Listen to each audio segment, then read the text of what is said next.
মোহতরম বন্ধুগণ, আমার ভাইয়েরা, প্রথমে আমি যে আয়াতে কারিমা তেলাওয়াত করেছি সেই আয়াতে কারিমা আল্লাহ তাবারক তাআলা এই আয়াতে কারিমার মধ্যে কিয়ামতের বর্ণনা দিয়েছেন। কি দিয়েছেন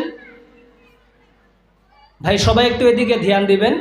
আল্লাহ পাক রব্বুল আলামিন এই আয়াতে কারিমার মধ্যে কিয়ামতের বর্ণনা দিয়েছেন। কি দিয়েছেন ভাই? কিয়ামতের বর্ণনা দিয়েছেন। আল্লাহ পাক রব্বুল আলামিন দুনিয়ার জমিনে 4 জন বড় বড় রাসূল প্রেরণ করেছিলেন না?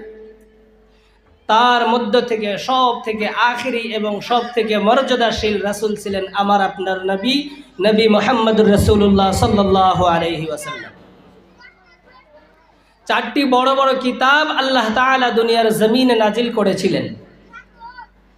এই 4টি কিতাবের মধ্য থেকে সর্বশেষ এবং মর্যাদাশীল যে কিতাব সেটা হলো আমার আপনার বাড়ির মধ্যে থাকা কোরআনুল কারীম। সুবহানাল্লাহ বলবেন না? সেই কোরআনুল কারীমের মর্যাদা আল্লাহ পাকের আরো প্রেরণ করা 3টি কিতাবের থেকেও মর্যাদায় বেশি। এইভাবে আল্লাহ তাবারক তাআলা দেখেন 4-এর কত মিল, 4-এর কত মিল একবার লক্ষ্য করেন। আল্লাহ তাবারক তাআলা 4 জন বড় বড় ফেরেশতা বানিয়েছেন। কয়জন? 4 জন ফেরেশতা আল্লাহ বানিয়েছেন। হযরতে জিবরাইল, হযরতে মিকাইল, হযরতে আজরাইল এবং হযরতে ইসরাফিল আলাইহিস সালাতু ওয়াস সালাম। হযরতে জিবরাইল আলাইহিস সালাতু ওয়াস সালাম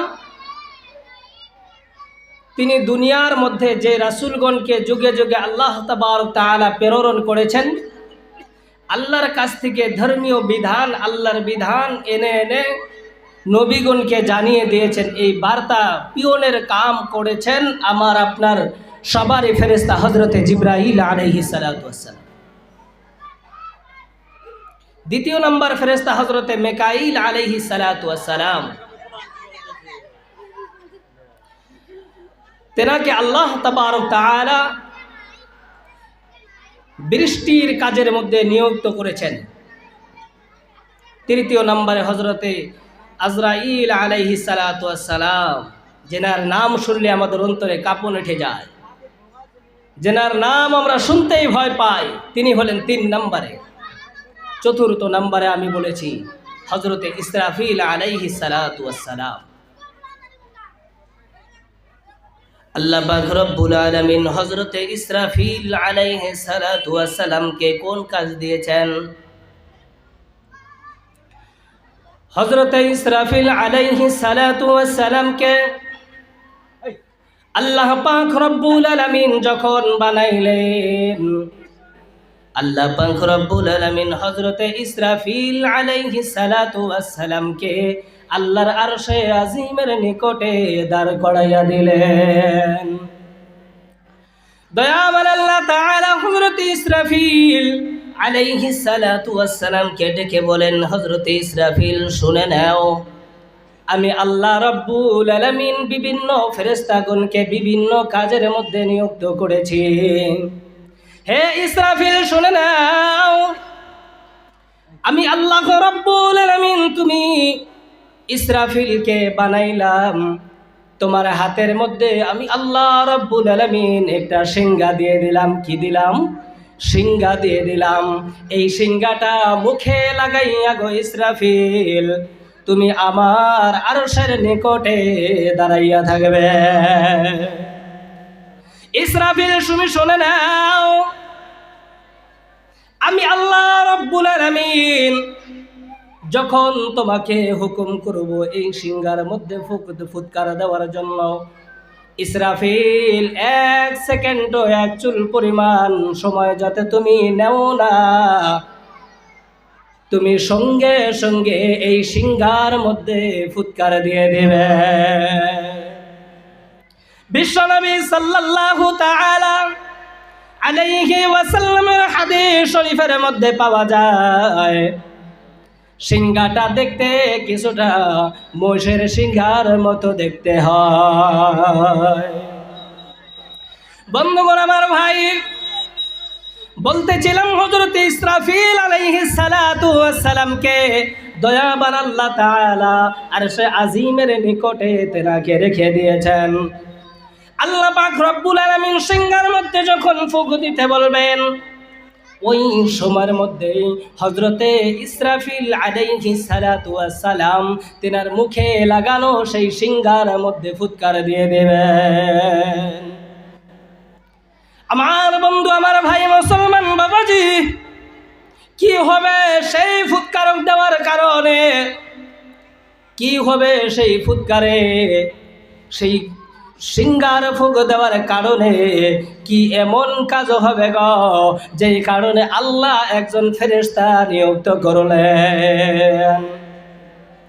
আমার বন্ধু, আমার ভাই মুসলমান যুবক বন্ধুগণ, হাদিস শরীফের মধ্যে পাওয়া যায়, বিশ্বনবী সাল্লাল্লাহু আলাইহি ওয়াসাল্লাম জানিয়েছেন, ওই সিংহার মধ্যে যখন ফুৎকার দেওয়া হবে, সিংহার আওয়াজটা সর্বপ্রথম শুরু অবস্থার মধ্যে ধিমি ধিমি লাখে লাখে শোনা যাবে, কিন্তু আমার বন্ধু যত সময় বেড়ে যাবে, যত সময় বৃদ্ধি হবে, আওয়াজটা অত বেশি ভয়ঙ্কর হতে থাকবে।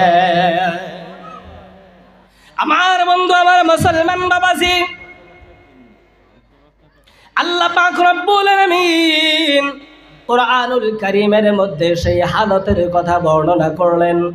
আল্লাহ পাক রব্বুল আলামিন জানাইলেন, ইয়াউমা তারাউনাকা তাযহালু কুল্লু মুরদিআতিন আম্মা আরদাআত ওয়া তাযউ কুল্লু যাতি হামলিন হামলাহা ওয়া তারান নাসা সুকারা ওয়া মা হুম বিসুকারা ওয়ালাকিন্না আযাবাল্লাহি শাদীদ।